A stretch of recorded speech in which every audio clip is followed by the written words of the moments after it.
Viewers, let's talk about Europe's great capitals. The pictures will come up on your screen and you will know that they are under siege. Mobs have turned public streets into battle zones. I am not exaggerating. Just look at the pictures. This weekend in Paris, the famous music festival was meant to be a celebration of music, life, etc. It became a nightmare of rape, assault, and pure anarchy. Women were injected with syringes, raped, others were stabbed, robbed, attacked. Hundreds have been arrested for theft, sexual violence, vandalism. This is only the latest proof that parts of Paris have lost control or are out of control. Look at London, other parts of the UK. Mobs run riot, streets descend into chaos, public order. Excuse me, viewers, public order is cracking. The same pattern repeats. Violence, intimidation, and a growing sense that no one is safe. And all of this is because of political correctness, which has tied the hands of the police and the politicians there. They are terrified of being called racist, Islamophobic. So what do? They look the other way. They downplay it, they stay silent. The crimes they refuse to name, the problem. And that silence is a green light to these elements. It tells them you can act with impunity, nothing will happen. This is a result of open border narrative and this, multiculturalism experiment. The people who push this, they promised us harmony, cultural integration. What are we seeing? Parallel societies that do not even share our values on women, on law, and on order. They clash, they create no-go areas, they breed mob rule. Viewers, diversity is fine when it comes with, what they say is assimilation. But when it means importing masses who reject the civil way of life, our way of life, it becomes a disaster. We cannot keep pretending that rapid demographic change has no consequences. It changes neighborhoods, localities, crime rates, it changes the very feel of our cities. Those who cheer open borders must see the reality they've created. Festivals have turned into hunting grounds. Streets are ruled by the mobs and citizens are afraid in their own cities. We can either have open border or public order. The choice is for us to make. Let me quickly open this up. Sushil Pandit now joining the broadcast. Mursal Nurzai, geopolitical analyst. Hamid Khan is a journalist.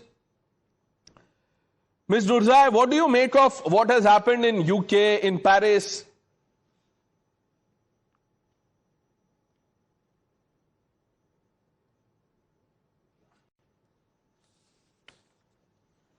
Mursal Nurzai, can you hear me? Okay, we'll try and connect to her in a bit. Mr. Pandit, we've been talking about this. Look at the results. Pranesh, you said the authorities, the police, look the other way. In fact, they go a step further. They are always in a frenzy after these riots to clear the debris overnight, to drag out the burnt-out shells of cars, to repair the looted shops, shattered glass, to remove all evidence of rioting the night over because they want the citizens to wake up to a very normal city and tourists not to get a whiff of what's happening in the underbelly of Paris and other cities.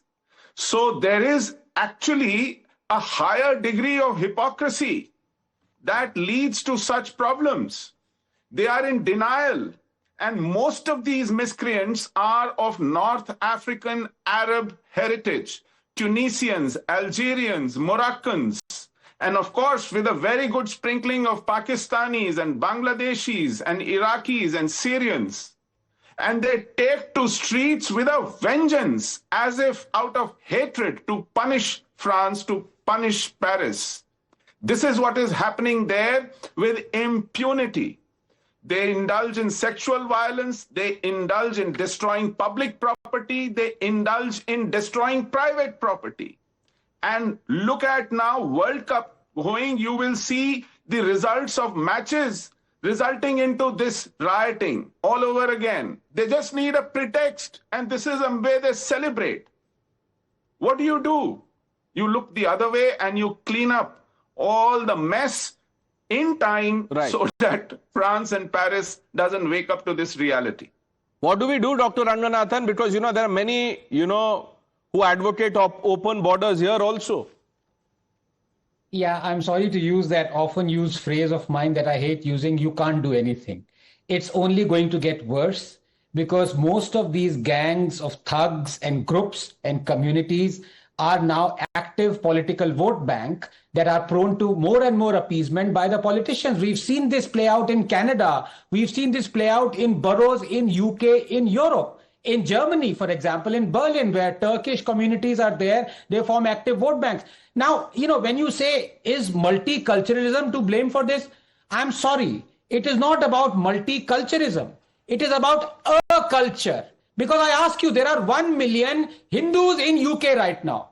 Have you ever seen any one of them actively participate in any of these riots? Or go on a mayhem? Or burn cars? Or ransack buildings? Or loot? Or rape or pillage? Not one. So why is it that the Hindus, who form a chunk of the immigrant population, don't do this and other communities do it? That is the question you need to answer. But I'm afraid the political correctness bug has bitten even us because we know the answer. We can't say it publicly. Yes, Mr. Pandit. And just to clarify, when I said multiculturalism, I meant what the ecosystem says. Every time you point to what they do, they say you are against multiculturalism. That is the rhetoric they throw at you. Yes, Mr. Pandit. But I need to add here, if you go to Tunis, if you go to Marrakesh, if you go to Algiers, you will not see the citizens there indulging in this. Because the governments there are tough on them. Because they do not do it to their own countries, their own cities, their own citizens. So it is not so much the culture, it is the vengeance, the hatred, the visceral hatred of West, of whites, of France, of Europe. This angst, this jealousness, I don't know, call it what you may. Hatred of the others. The others. Yes, absolutely. Yes. That is what is there. Hamid Khan? Yeah. Thank you. Okay. I'm very surprised, to be very honest, that something we are talking about purely a security failure, purely a lawlessness by the mobs and mayhem, but how sadly and cunningly Mr. Sushil brought Pakistanis into it. Honestly speaking, it shows how biased and how much Pakistan remains in your brains, that it has nothing to do with Pakistan or nothing to do with Islam and nothing to do with Muslims. No, Mr. Hamid Khan, 1 minute. You began by saying that this is security failure, sir. When women are walking on the streets, white women, and if people come and grope them, sexually molest them, assault them, disrobe them, is that a security problem? Or it is a mindset problem, or something else that I don't want to say? It is indeed a security problem where the law must prevail and punish the culprits. That is the simple thing. This is how it should have happened. It has nothing to do with Islamophobic. It has nothing to do with any religion or race. Very clearly, whatever the 200 people they have arrested, not a single Muslim name in it. First of all, it is all about the locals there. It is all about the people from African descendants. It is all about the people who have nothing to do with Pakistan or Bangladesh. But sadly, because Modi's whole politics and Godi media's whole narrative roundabout against Pakistan, so that's why if anything happens on Mars, you would like to attach Pakistan on it. If anything happens on South America, you would like to bring Pakistanis on it. That is the sad. That is why I always say that Mr. Pandit, when will you, shed your Pakistan obsession? You've upset Hamid Khan. Incredible. He's actually smarting under the slight, the shame that most of the grooming gang arrests and convictions in UK, most overwhelming number is of Pakistani Muslim men, and he cannot deny this. Okay, Mursal Nurzai is back on the broadcast. Ms. Nurzai, I hope you can hear me now. What do you think is, wrong with the with these cities, the capitals, Paris, London, or other parts of the UK? What drives this mob frenzy? I think the most important thing is that we should not prematurely just make a perception. At the end of the day, if the crowd is imposing its will and keeping it above the law and order, imposing its will?